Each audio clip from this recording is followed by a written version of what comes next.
The Self-Helpful Podcast is brought to you by Ziglar, your premier source for equipping life and leadership coaches. Visit Ziglar.com and let them inspire your true coaching performance.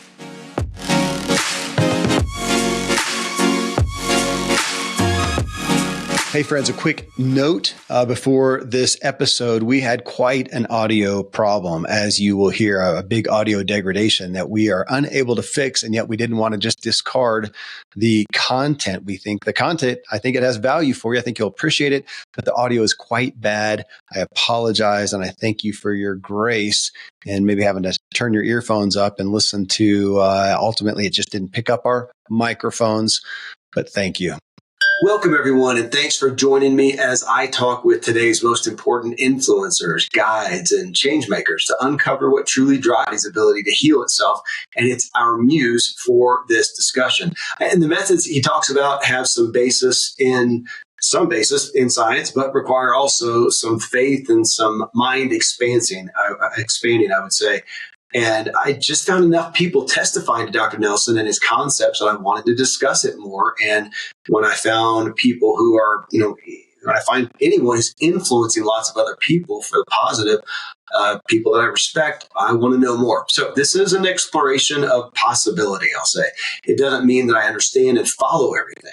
So to help, I have here with me today, Randy James, medical doctor, functional medicine expert, and my dear friend. And you guys know him from hosting lots of shows, especially on health and wellness specifically, and our peak wellness episodes that we do consistently. So we're going to talk about this concept respectfully, candidly, and with as little bias as possible.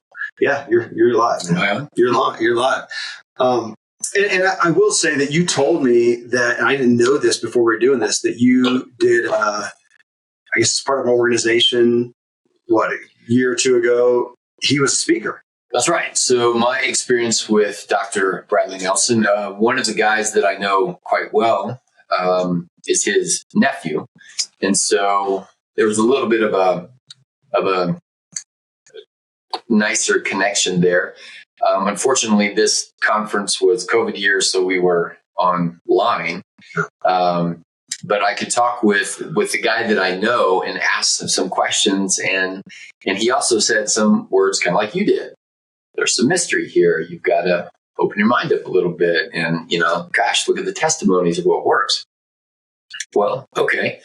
You and I have talked about that a lot, that we don't want to be shackled to quote unquote evidence. And I would say there in line of, can we get to absolute truth when it comes to these kind of mind expanding questions or ideas? I kind of think no, that there's always going to be a level of mystery, and we're not meant to know some of these things. And that's kind of the philosophical side of things. But over on the science side, speaking of evidence, in post-COVID, I would say I don't think it is knowable. Meaning, somebody might ask a question about, well, why should I get a vaccine or why shouldn't I get a vaccine? Whichever side of the debate that you're on, there is now millions of words written from every perspective. Every science experiment that was ever done had money that paid for it from somebody who had an opinion. It had a bias. So had a bias. Spent money towards it. The investigator had a bias. Yeah. The publication has a bias. We have a thing called publication bias. And now we're 4 years later, and I just don't think that you could sift through all of that to get to the golden kernel nugget of absolute truth. Well, okay. Well, so we're into somewhat of experience, which you as a doc and a person know that, and you go, hey, is that tea make you better? And you say, I don't think it does. Okay. That's how it. Well, but if you think it does, well, it probably helps you some anyways. Yep. I mean, granted, obviously, if you think living in Hot Pockets benefits you, you're probably going to be proven wrong. But I mean, we are talking about healing. I mean, that is the idea here, that we're healing, that we get sick, we get ill, we get infirm, we get less capable, whatever, and we don't want that. So for everybody, I mean, if anybody out there is listening and they are perfectly healthy, great. At some point, Probably not listening to the show. You're listening to the show. Well, and at some point, you're not going to be. Because I think there's sometimes when I feel like, man, everything's pretty good. And then you do get sick, or you do find that, gosh, I'm not recovering as well, or I'm not, thinking well, I'm not sleeping well. I had a wreck and I broke 7 bones. I'm not healing as fast as I want to. I'm not healing as fast as I want to. I'm not Wolverine. So just today, the experience of the patient today, and I will always ask patients, is pain good?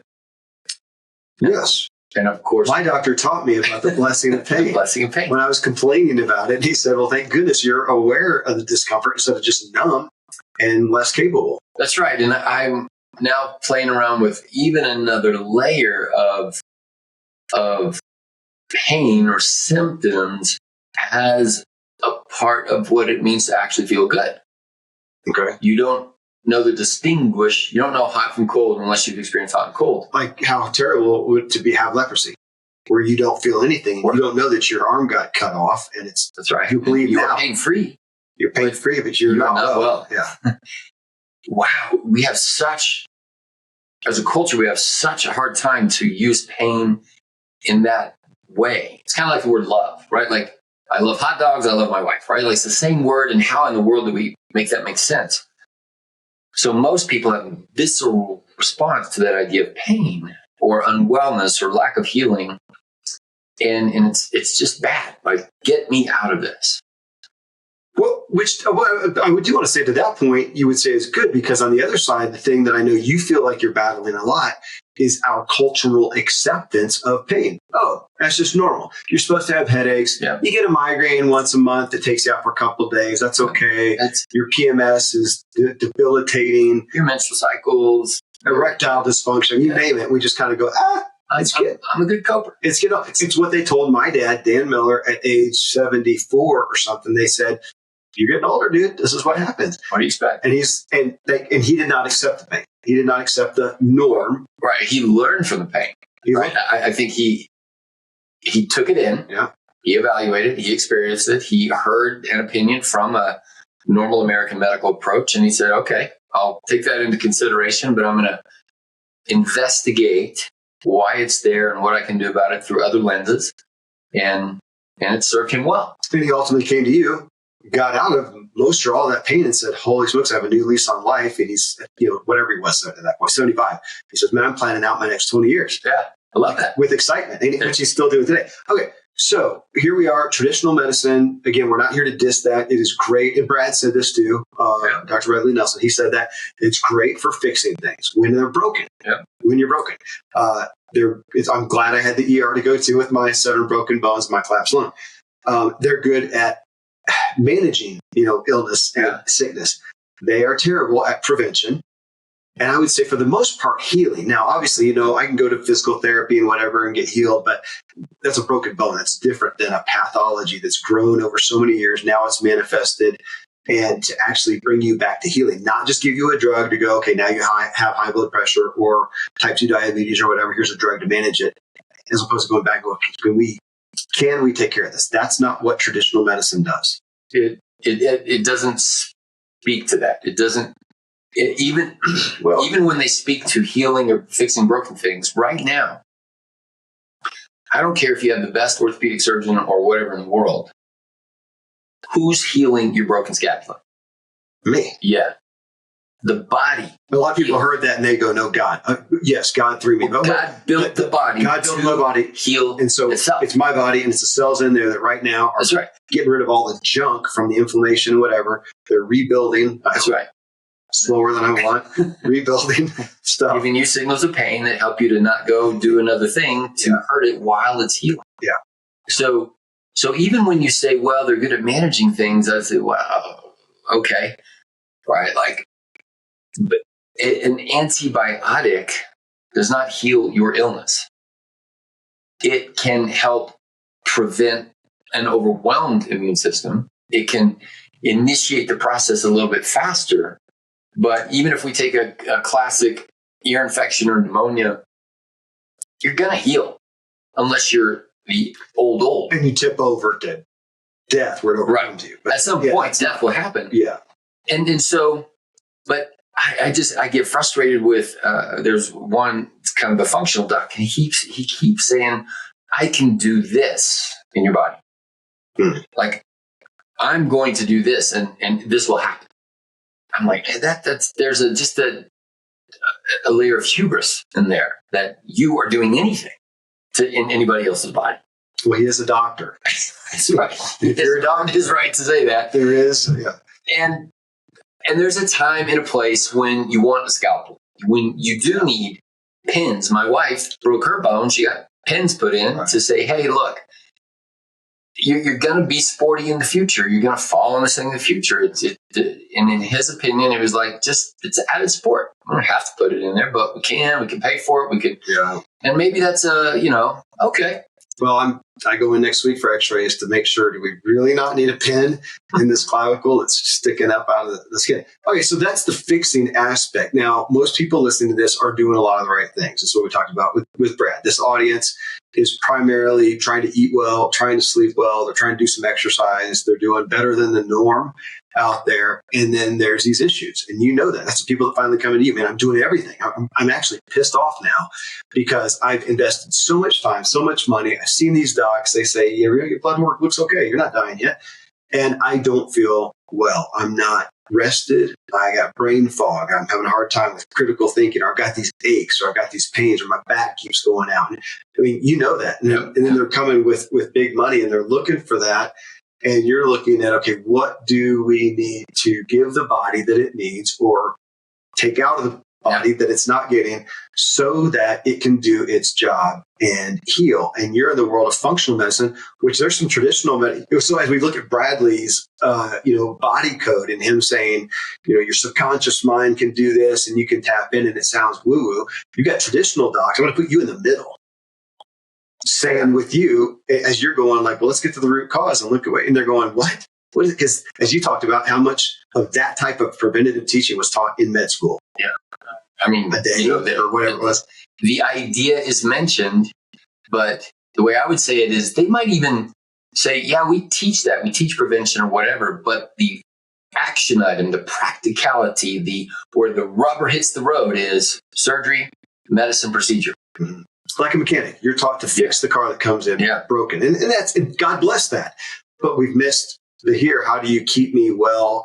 And again, back to those people who have gone through so much and they are still dealing with stuff, which I did. I talked with him about my back, which I never even came to you about. It seems like I'm well, but every once in a while, Jane that mentioned to you. Yeah, my back disintegrates and I couldn't move. It's like the pinched nerve and the whole deal. And we tracked it down to a food culprit, which was just from, talking and interacting and what. But now to the emotions, the things. Well, or the subconscious, that connection. Well, I want to jump into energy. Okay. Because I feel like that's where we start with some of this as this energy. And, you and I grew up in the church. I don't think energy was ever talked about in the church. You got this physical body, you got God, that's about it. Energy, that's just some Eastern philosophical woo-woo stuff. And yet it always did. Oh, and maybe it was through you to go, it's interesting though. And, if you fall down in the foyer outside in the church with a heart issue, they're going to come in with those electric paddles. Throw some energy in. And throw some electric. Now, what is that?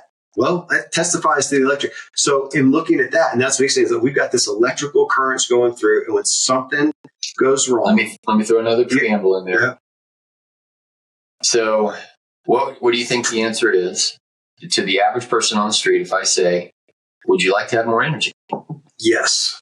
Oh my gosh. What do you think? Where do you $1 billion it's $1 billion industry of energy drinks. And would you agree that, because I don't have published statistics on this, but would you agree in your own smart, intelligent, average American human that for me, within the top 3, maybe top 5, but I'd say top 3 complaints of people coming in is I don't have as much energy. Yeah.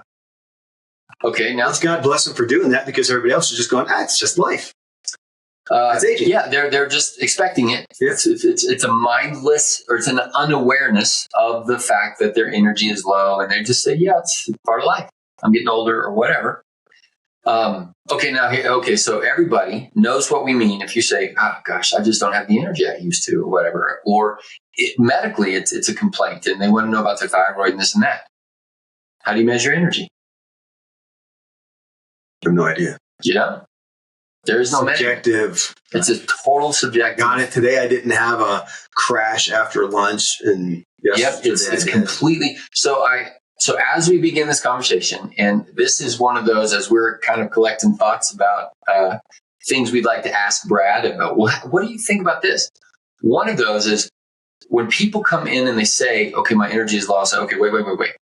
We got, I know what you mean. I know what I think I know what you mean, but let's just be clear. So when you say, because all of us, even on the wealth side, you've been to the gym, and some days you just knock it out of the park. Well, I know it daily when I'm not injured and I'm out on the trail, and I high Strava days and low Strava days. Yeah, like what? I can look at you ripping along. My heart rate's low, and I'm just on fire. I feel like I got a second gear. You feel like you could go put in more energy into this process. And other days you're like, man, if I'm going to make it, I got to take it down a notch. Well, I have some I go out, and after a mile, I'm good. I'm just going to walk. Yeah. Well, okay. You know exactly what you feel, but if you were to say, okay, let's draw some blood and measure, you're not gonna, it's not gonna be there. And I wish I could be like we have some of the wearable devices that give you a body battery and stuff. Awesome. That's what I'd like. It's just like my phone. Imagine if our phones, as the battery charge lessened, it actually went slower too. You go to put something in and it takes a minute to come up. Now our phones don't work like that, but that's how we feel when we're lacking that energy. Yeah. And we don't know that we're at 20%. No wonder we're going, oh my gosh, man, I'm having a heck of a time making a decision today. Please don't come to me with another question, kid.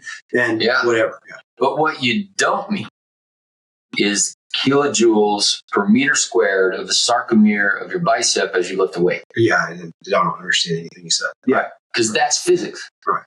Energy is a physics term.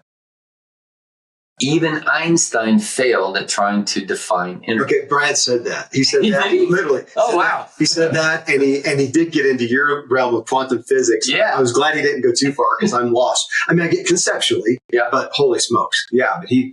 Well, that's where I wanted to put the caveat there, where when you said I've got a foot in both worlds, this is, and jokingly, you and I and me and John, we've started to use the phrase, the speed of light, right? Because the speed of light is this Einsteinian sort of thing, and Einstein proved that, people call it the theory of relativity. He wished that he would have not named it that, because relativity sounds relative, like it's bendable. Right.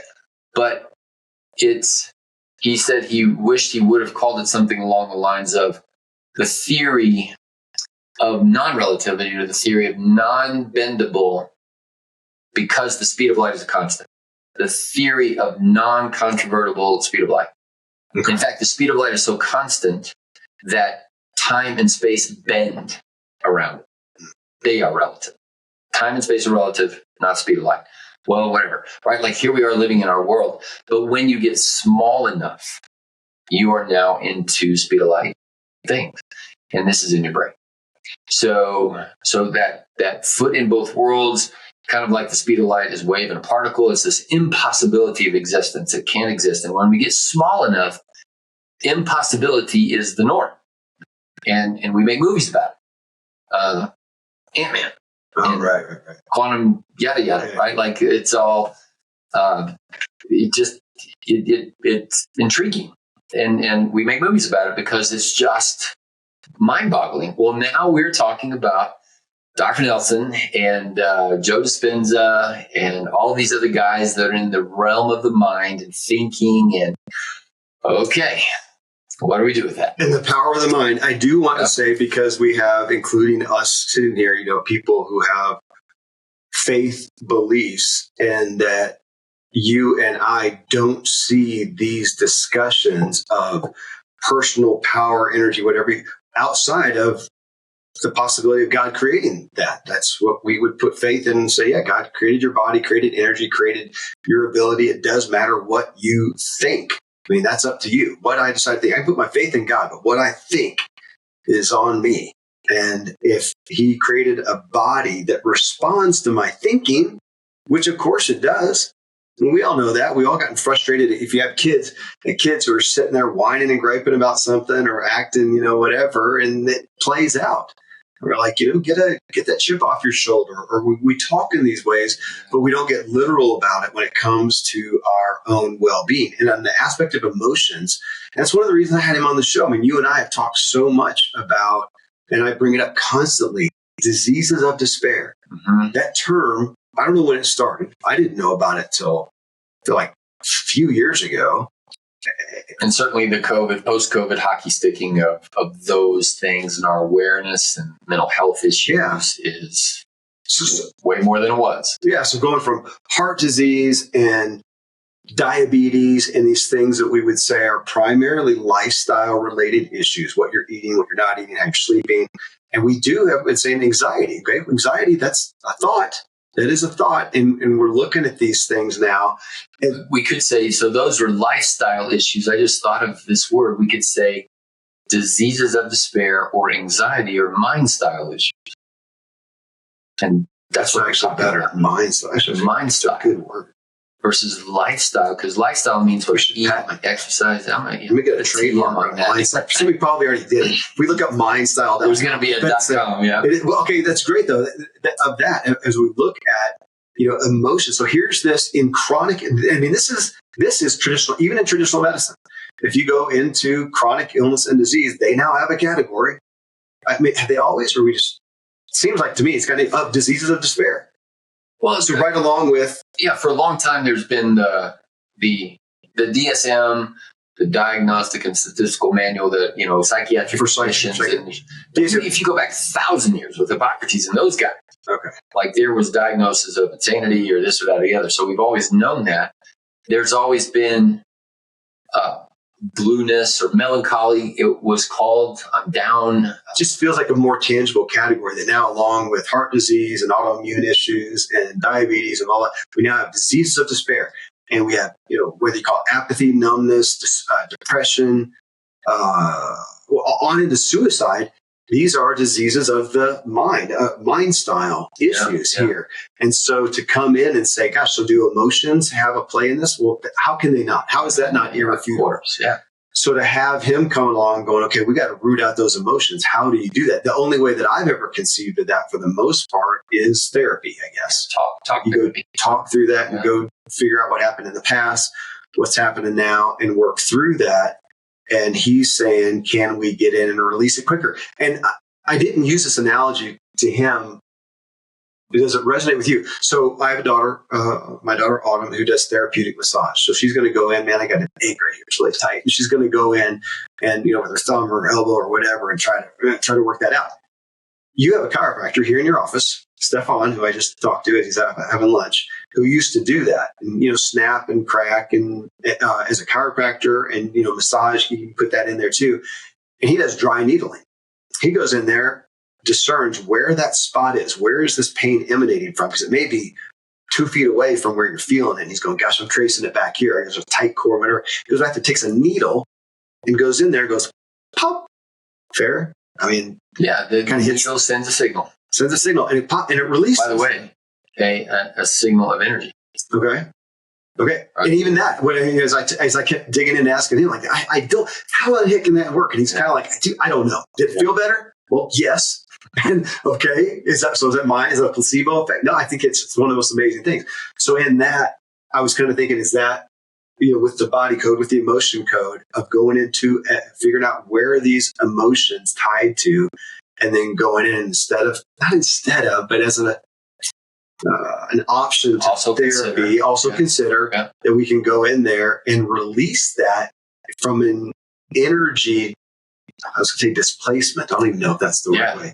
Well, we will hit lack of words. Lack of what? Words. Oh, yeah. Right. Like we will, and the American medical construct has no place for not words. Mm-hmm. Like if you can't name it, tame it, blame it, if you can't measure it, it's not. Explain it. Is it explainable? Then if no, it's not on the table. Because now it's which empiric, which you have to deal with. I mean, you got some traditional docs try to bring you to the mat. Really, supplements, nutritional supplements. Really, what a waste of stuff.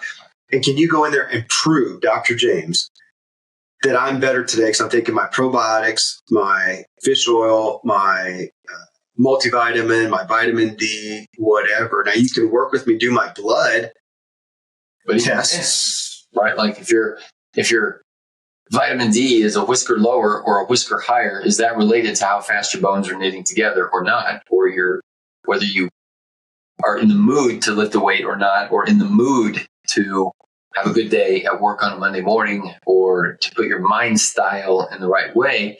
And that's where the American medical construct, where we have great technological prowess in measuring thyroid and this and that and the other in the blood, how does it translate to this mysterious thing called well-being, or this mysterious thing called melancholy?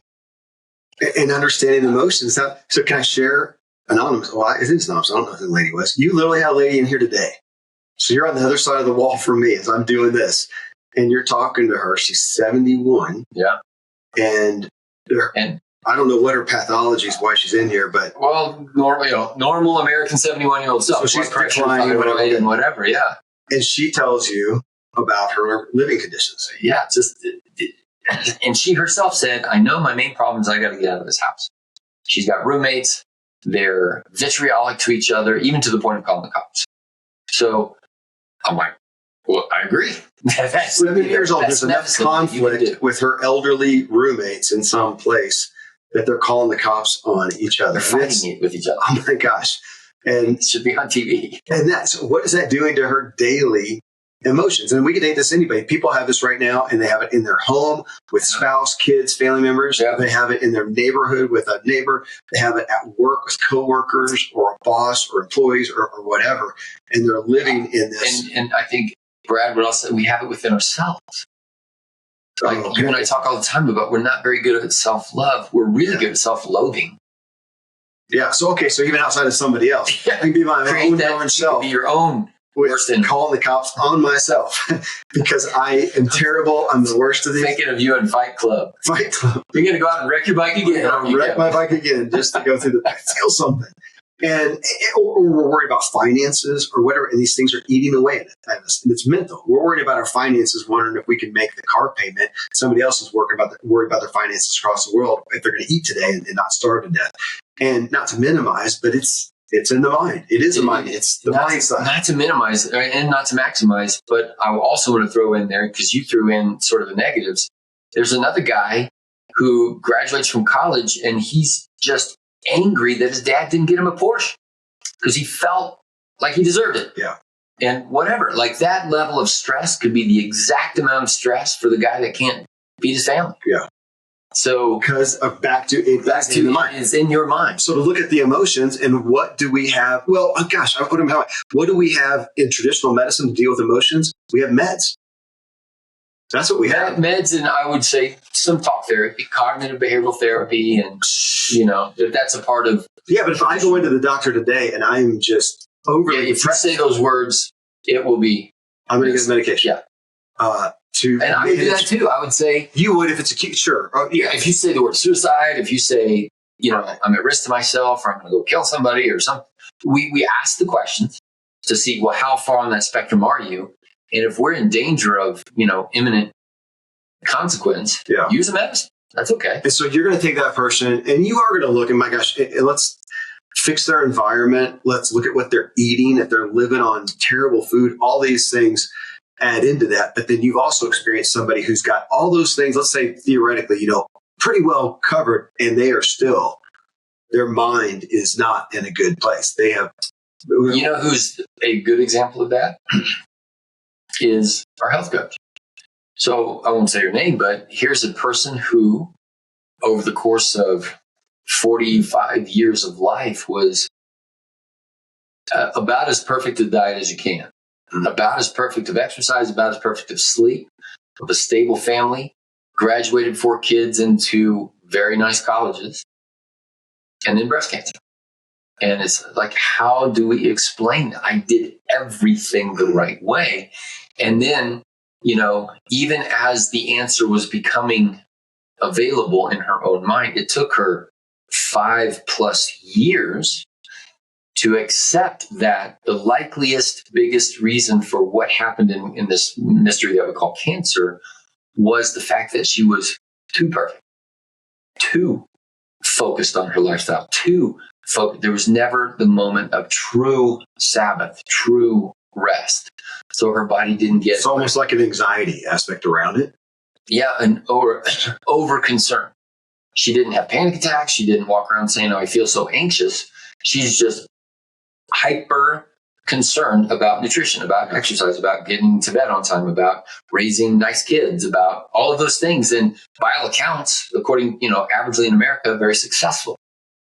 And then to have this happen. I knew what happened. I didn't really know the story behind it. It was interesting. I saw online today, a friend of mine, big influencer, author.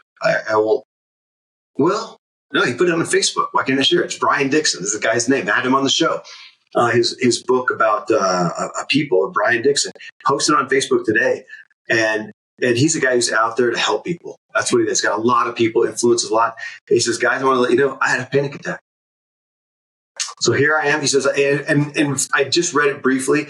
And it wasn't because I'm worried about, money or there's some big problem in his life. I'm just burning the candle both ends as I excitedly go to save the world. And it's just, I've let it build up. And he had a panic attack. That's the story. Well, gosh, that's probably a better story. But Dan Harris, the famous, I think, ABC guy, who's got the big podcast now, 10% Happier. Of course, now he was really burning the candle both ends, doing cocaine and some other things too, to really burn it, and had a panic attack.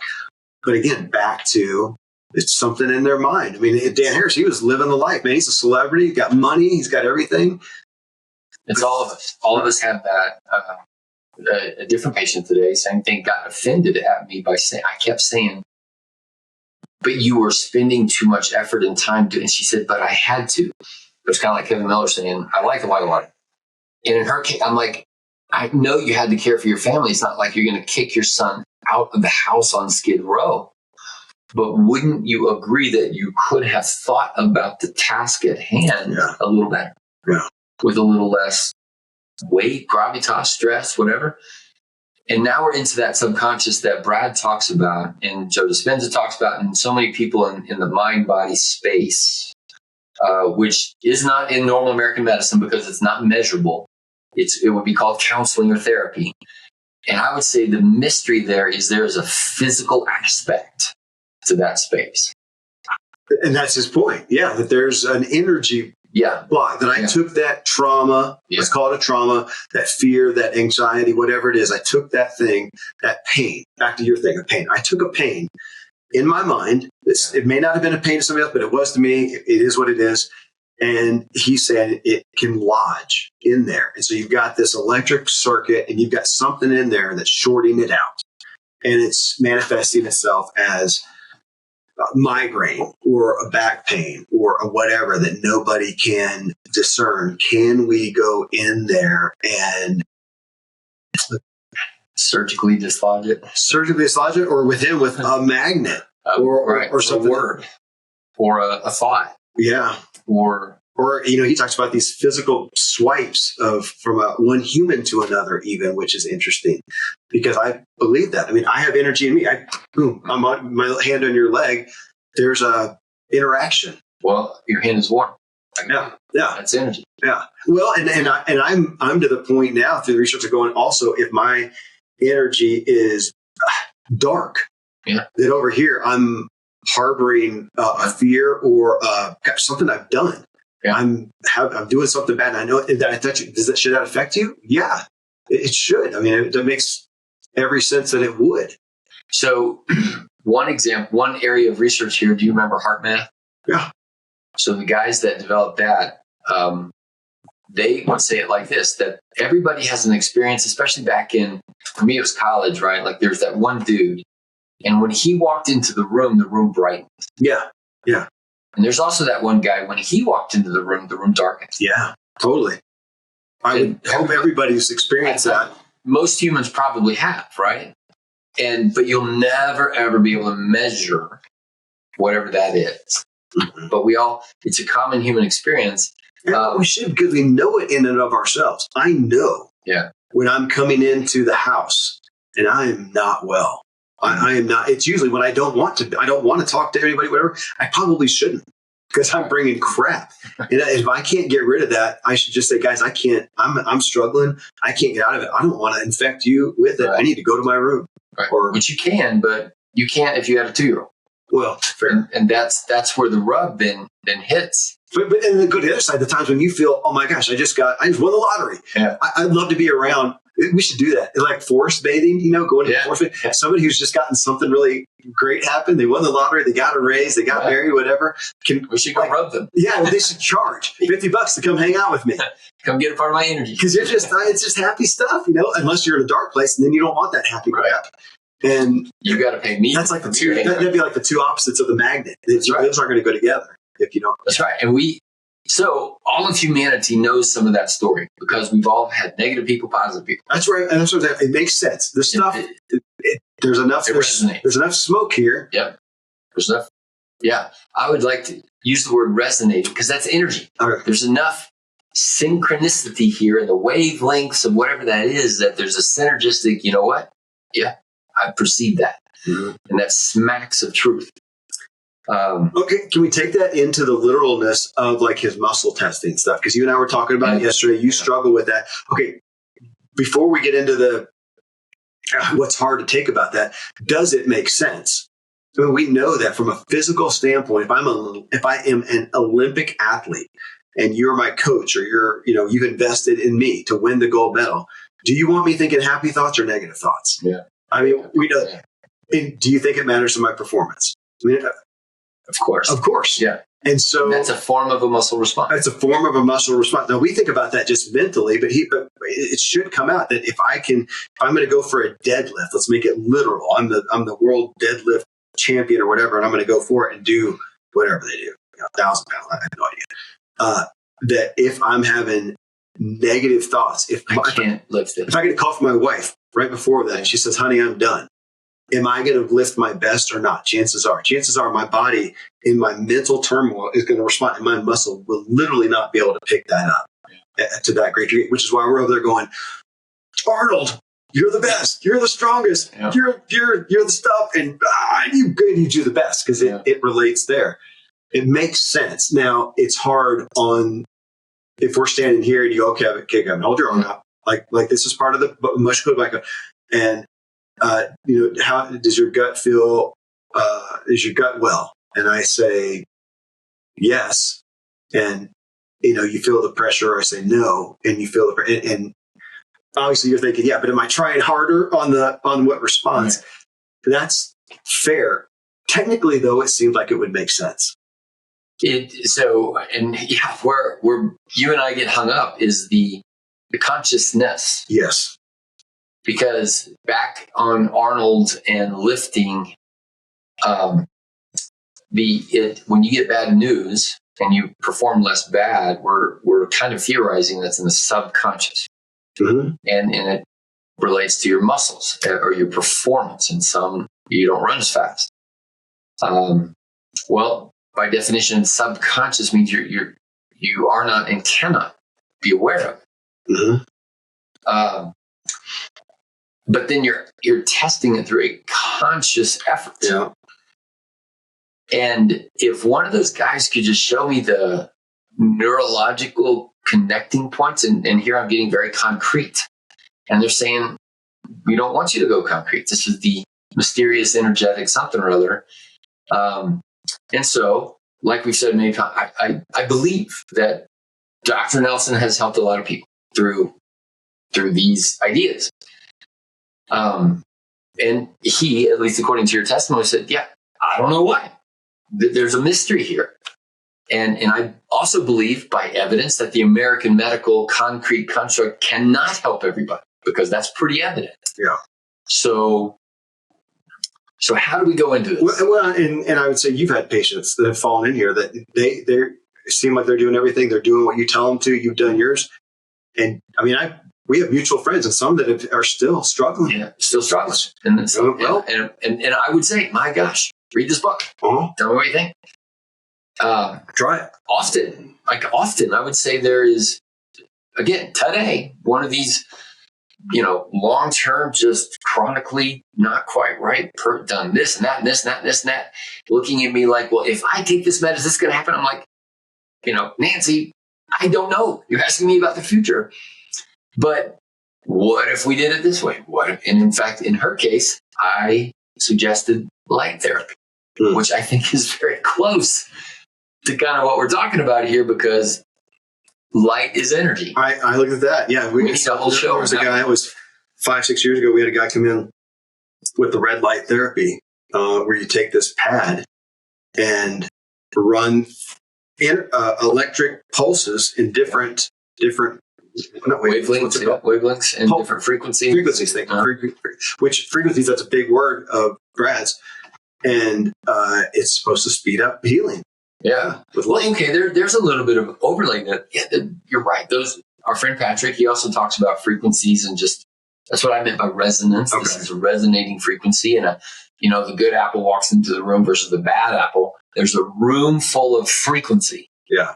That we would all say brightness, happiness. I feel better when I'm around that guy. I think people that are good friends, that's one of the reasons. We know women in their menstrual cycles, they'll start to cycle together. Like there's a concrete example of this. The heart math guys can correlate heart rate variability between people in different rooms. So the space there. And now that experiment has done with twins and things like that in different continents. All right, so here we go. Mind-blowing. It's mind-blowing. But these are concrete examples of the connection to the mysterious, immeasurable energy, emotions. And so I almost feel a little negligent because I'm coming into this blind. I mean, I guess I could have spent a month of practicing it to testify, which I did not do. I kind of wanted to understand it first, because before you spend time, even reading this book, I struggled with some of it. So now we're talking about it here, and I feel like, okay, I mean, we should do it. You and I test it on ourselves and see what we can come up with. And what if we go through his little thing and realize, gosh, it's saying that I'm low on vitamin B. All right, well, give it a shot. You give it a try because you're doing it by trial and error. Well, not trial and error. You're doing it with blood work. Educate. Okay, sure. And try. And I would say, rather than evidence-based medicine, what I practice is evidence-informed. Okay. Right? So we're not going to shackle ourselves to the quote-unquote evidence of a randomized controlled trial, because anecdotal evidence is still evidence. If somebody tells you the story that they got a vaccine and it really made them have a symptom, you can't look at them and say, well, no, the randomized controlled trials say that the vaccine has no impact on this. You can't do that to conscientious wise, not insane humans. That's abuse. And at the same time, we cannot discount the evidence that says, well, the other 1 million people that got tested with this vaccine didn't have this kind of a thing. So golly, I wonder what that means. Well, so in between there, like you said, a foot in both worlds is we want to use all kinds of evidence. So we have measurable scientific, kilojoules per meter squared of a muscle contraction of a sarcomere and blah, blah, blah. Or are you in the mood to lift that weight? Yeah. Do you have a sense of strength? And we've all woken up on the wrong side of the bed and I can barely get myself going. Mm-hmm. But my watch will say I should feel fine or whatever. How do we measure that? Yeah. Well, that's part of our mindset. I know. And when I think it's subconscious, I go right to dreaming. That, what am I thinking about? What was my day like? What's on my mind? What do I go to bed thinking about? And then you go to bed and have these dreams. I had crazy dreams last night. I slept poorly. I'm thinking, okay, what did I had some sugar, and, of course I'm also healing and in discomfort and whatever. And then my dreams, kind of, I don't even know if they were negative. I want to say that they were a little bit, maybe kind of weird. I think, well, that's my subconscious working on something. And I mean, dreams are a part. So there's been a lot of thought over eons about dreams. Dream therapy and And as it relates to REM sleep and all of the scientific measurable things that we can see over here on sleep. And then why does your brain go into these very real, very whatever kinds of trial and error thoughts about whatever? And We do think it has something to do with memory and the things that you remember, and your brain is just kind of testing things out. You know, what if I put this over here? And what if I make a dragon or whatever? Like, it could be dark. If we try to fly or jump from one mountaintop to the next, And there's also been a lot of people that put a lot of stock in dreams, and a lot of people that don't. And there's going to be a layer of mystery there. I think it is conjecturable. It's worth talking and considering and thinking about. But then it becomes hard to put a conclusion. And that's a subconscious. So with energy, I'm going to go back to the paddles. What are those called? The shock paddles. Yeah, whatever they are. Yeah, whatever they're called paddles. But when you shock somebody back, which he talked about that. He says, man, on TV, it always works. He says, in real life, it's like 12% of the time or something like that. Yeah. Some pretty rare. But again, back to the energy. If we look at this. So, by the way, what's the number one first symptom of a heart attack? I don't know. What would most people say? Oh, just pain, pressure, something like that. Yeah. Number one, most common, first symptom of a heart attack, death. Oh. No pain, no nothing. You never see it on TV. The guy that just keeled over dead. Oh. That's number one. That's terrible. I want some forewarning. I hope I'm different. You might not get it. Well, yeah, I would like to not have forewarning at 92. Yeah. Oh, fair. So on that, though, with the paddles and energy, to this idea of my body as this electrical circuit, I have these negative emotions, traumas, whatever, and those finding a physical space, like you talked about, makes sense. The idea of not that this is the whole focus, but of a magnet coming along and releasing that or displacing it. I mean, technically, that seems like that would hold water, even though it feels really bizarre. Yeah. And so we have a long history, again, of people saying, well, what if I put my body in this position? What if I pray prostrate? What if I pray in a pyramid that has a energetic geometrical design? Yeah. What if I hold my body in a certain position to enhance the energy flow of these ideas?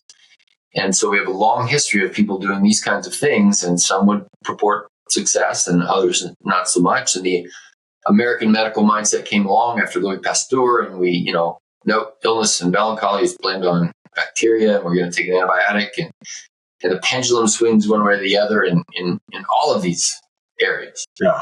And light. Your light is also your running. If you get right down to it, if we go back to this Einsteinian thing, everything in you comes down to an electron or a positive or negative charge, an electron or not. A response. Right? Like movement of electrons. Yeah. Which is quote unquote energy, which Einstein, again, could not define. So we keep saying the word around, it still hasn't been defined. Mm-hmm. I think you and I would say, I think that's kind of one of the fingerprints of God, that he himself is holding this together in a mysterious way that we just, we nudge into and we're like, ooh, that's kind of something. And then we have to go back to doing our, math problems and our homework of whatever. And you and I, over the course of the last 10 years, I think we're way more comfortable just being okay with the unknown, the mystery, compared to where we were. Boy, when I grew up, none of this was... It was easier being so certain. Yeah, certainty was easy. Yeah. I want to try it. Folks, I don't think I put this in the intro, but for Brad, he's got at discoverhealing.com, he's got his list of practitioners across the country, right across the world. Or does he have a thing in his book or something? He says, just try it. Yeah. Just take yourself through this exercise. That's what I'm saying. There's the book. We got it. That we need to do it and come back here and report and try to do some of that. Try to, stand there and not be biased, get our conscience out of the way as much as we can. We've talked about Joe Dispenza before, right? His book was Breaking the Habit of Being Yourself. Yeah. Also talking about this mysterious quantum realm, but his try it yourself thing the amount it was a lot of work. Like it was days in a row of many, many minutes of a meditative work per day. I'm like, I know I'm not going to do that for 30 days. I just, and I really know that you won't do that. So is this one easier? Yeah. Okay. Yeah, it is. It is. So we can try it ourselves. We can also look for a practitioner. It'd be fun to have somebody, I'm sure we can come up here to the practice, who's taught in this and say, okay, take us through some initial stuff. Yeah, have the staff hang out, do a gathering or something like that, and report back on this. Yeah. This is, I look at it as there's enough, enough resonance there and enough, frequency to be interested in. I'm in. What this could do. Okay. Well, so there's where to start. So again, this is a podcast on possibilities and things, especially as we look at those issues that we have that we cannot find an answer to. You can just pull that off there. All right. Well, folks, thanks for being here. If you're watching YouTube, you can see that we're actually in the office together, talking and hanging out. But thank you for joining me on this journey to elevate our own experience and improve the way we show up for others. Again, Dr. Bradley Nelson, that was our muse here, and his best-selling book that started a lot of this is The Emotion Code. And you can go get the book. You can also, there's a lot of people. If you want to hear a podcast and get really clinical, super clinical, which I did not do. I don't do that here on the show. Randy could have done that more, but type in Dr. Bradley Nelson in your podcast player, and you'll find some other people that will get a lot more clinical with this. Ultimately, it's left up to you to give it a shot. Do it with a friend. You're not too embarrassed to try something different with, or again, you can go to that discoverhealing.com and see if you can find a provider. I'm going to be testing it on myself. I'll get Randy to help me with, or us to do it together and come back and talk about it. His new book goes beyond just the emotions to other things that can come in here that we can, again, deal with trying to heal ourselves. And it's called The Body Code, Unlocking Your Body's Ability to Heal Itself. That you just heard again, Randy James, Dr. Randy James, and you can find him at truelifemedicine.com. If you appreciate the podcast, want to share it with others, give us a rating on Spotify, give us a review and rating on Apple. You can see this and see us hanging out in the office together, and him coming back into the office right now to get his phone that he left at YouTube, Kevin Miller CO. That's where all the social media is as well. And if you want to learn how to master your own inner drive, check out my book, What Drives You, on Amazon. And until next time, stay driven.